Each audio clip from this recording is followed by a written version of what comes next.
Imagine the sun rising over Acapulco's famous coastline. The vibrant city, still scarred from last year's devastating Hurricane Otis, was just beginning to recover.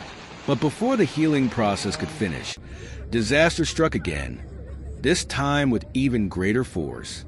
Hurricane John, a slow-moving beast, unleashed unrelenting fury upon the Pacific coast.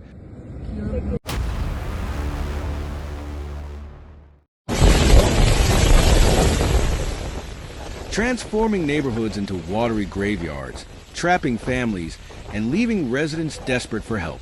The sound of wind and water is all that can be heard as Acapulco drowns in fear and despair. What happens when a city already on its knees is hit again, even harder? Today, we're diving deep into the tragic story of Hurricane John, the storm that left Acapulco gasping for air. Hurricane John first made landfall on Mexico's southern Pacific coast earlier this week as a powerful Category 3 storm.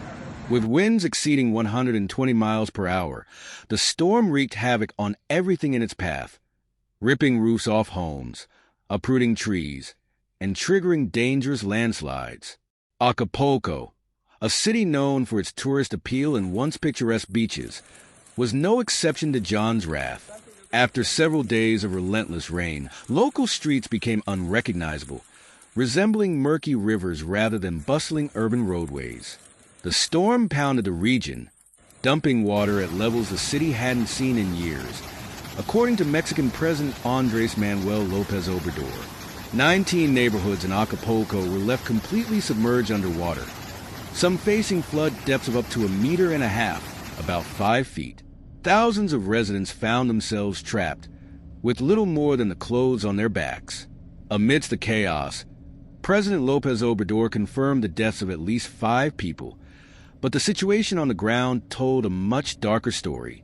Local media outlets reported that as many as 13 individuals, including children, were feared dead. Yet, in the immediate aftermath, there was no official government confirmation of these numbers. The grim reality was, the full scope of the disaster had yet to be revealed. Acapulco residents, many of whom had already been struggling to rebuild after Hurricane Otis decimated the city just a year prior, now faced an even more horrifying reality. In just a matter of days, John had not only shattered their fragile recovery, but had also added fresh layers of destruction and despair. The floodwaters, rising mercilessly, engulfed homes, businesses, and lives, leaving behind an all-too-familiar scene of devastation. López Obrador's administration quickly deployed around 25,000 members of the military and National Guard to the region to assist the thousands of stranded citizens. Emergency shelters were set up, and food supplies began arriving as government relief efforts kicked into high gear. But despite the rapid response, the people of Acapulco were beginning to crack under the pressure. Residents like Barbara Encinas stood in long lines outside supermarkets, desperate for basic necessities.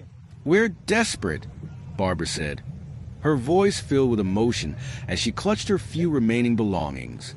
"We haven't recovered from Hurricane Otis yet, and now we're in a situation that seems to be worse." Her story isn't unique. Thousands of Acapulco citizens have been left in a similar state, homeless, hungry, and afraid. Memories of Otis, which killed dozens and left a trail of destruction in its wake, were all too fresh. Now, Hurricane John's brutal resurgence seemed to push the city further into despair, threatening lives, homes, and what little stability remained. As Friday arrived, the situation took a turn for the worse. Though John had weakened into a tropical storm, it still packed a dangerous punch. With sustained winds of up to 45 miles per hour, the storm hovered just off the Pacific coast, threatening more catastrophic flash floods and deadly mudslides. The U.S. National Hurricane Center issued dire warnings as the storm seemed poised to unleash even more destruction across the region. Families trudged through waist-deep waters, carrying what they could, desperately searching for higher ground. In some neighborhoods, the floodwaters reached up to 5 feet, completely cutting off entire blocks. Amid the chaos, kitchens were set up to provide food for the thousands seeking shelter, But for many, it was too little, too late.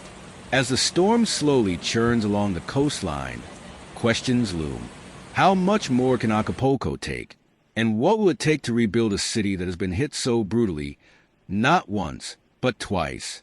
The people of Acapulco are resilient, but Hurricane John has tested them in ways they never imagined.